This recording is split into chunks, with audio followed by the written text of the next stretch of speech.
Hi అండి. అందరికీ నమస్కారం. Welcome to my channel. ఈ వీడియోలో ఉద్యోగులకు, పెన్షనర్లకు ఇన్‌కమ్ టాక్స్ బిగ్ అప్డేట్ అండి. సెక్షన్ 125 రద్దు. పూర్తి వివరాలేంటో ఈ వీడియోలో తెలుసుకుందాం. వీడియోని ఎక్కడే కానీ స్కిప్ చేయకుండా ఎండ్ వరకు చూడండి. అప్పుడు ఇన్ఫర్మేషన్ పూర్తిగా అర్థమవుతుంది. వీడియో చూస్తున్న ప్రతి ఒక్కరు వీడియోకి లైక్ చేయండి. ఈ వీడియోని తోటి ఉద్యోగ, పెన్షన్ మిత్రులతో అయితే షేర్ చేయండి. కొత్తగా మన ఛానల్ చూస్తున్న వారు సబ్స్క్రైబ్ చేసుకున్నట్లయితే దయచేసి మన ఛానల్‌ని సబ్స్క్రైబ్ చేసుకోండి. దీని ద్వారా నేను చేసే లేటెస్ట్ వీడియోస్ అన్నీ మీ వరకు రీచ్ అవుతాయి. ఇక ఆలస్యం చేయకుండా వీడియోలోకైతే వెళ్ళిపోదాము. ఫ్రెండ్స్, ఇక విషయానికి వచ్చినట్లయితే పన్ను వ్యవస్థకు సంబంధించి పెద్ద అప్డేట్ వచ్చింది. కొత్త ఆదాయ పన్ను వ్యవస్థ ఆర్థిక మంత్రి శాఖ కసరత్తు అయితే చేస్తోంది. పన్ను వ్యవస్థ ప్రక్రియ సరళీకృతం చేయడమే ప్రభుత్వ లక్ష్యమని వర్గాలు ఇండియా టుడేకి తెలిపాయి. కొత్త విధానంలో సెక్షన్ 125 సబ్ సెక్షన్ను రద్దు చేసే అవకాశం ఉంది.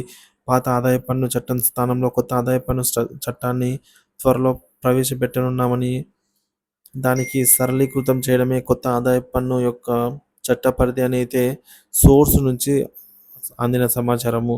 ఫిబ్రవరి 2025లో వచ్చే బడ్జెట్ ప్రకటించే అవకాశాలను ఆర్థిక మంత్రిత్వ శాఖ పరిశీలిస్తోందట.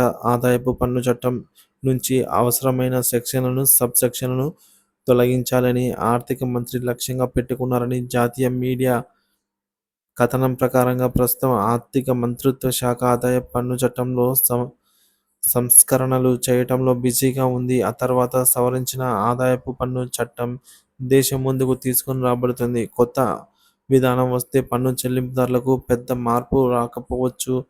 పన్ను ప్రక్రియను సులభతరం చేయడానికి ఆర్థిక మంత్రిత్వ శాఖ అవసరమైన విభాగాలు, ఉప విభాగాలను తొలగించగలదు.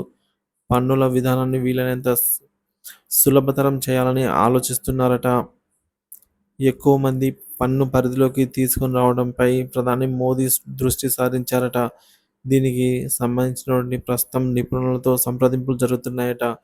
ఇదిలా ఉండగా పన్ను దాఖలు ప్రక్రియ మరింత సులభం చేసేందుకు భారీ స్పందన వచ్చినట్టు సమాచారము.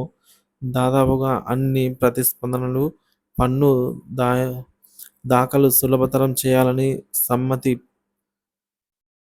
భారాన్ని తగ్గించాలని అభ్యర్థించాయి. కొత్త ఆదాయపు పన్ను చట్టాన్ని సమీక్షించి తుది రూపు వచ్చే నెలలో పూర్తి అవుతుందని అయితే సమాచారం. సంస్కరణల లక్ష్యం పన్నుతో కోడ్ను మరింత సమర్థవంతంగా అయితే చేయడము, సమ్మతి భారాన్ని తగ్గించడము, పన్ను చెల్లింపుదారులకు స్పష్టతను మెరుగుపరచడం వంటివి ఇందులో అయితే ఉన్నాయని చెప్తూ ఉన్నారు. మరి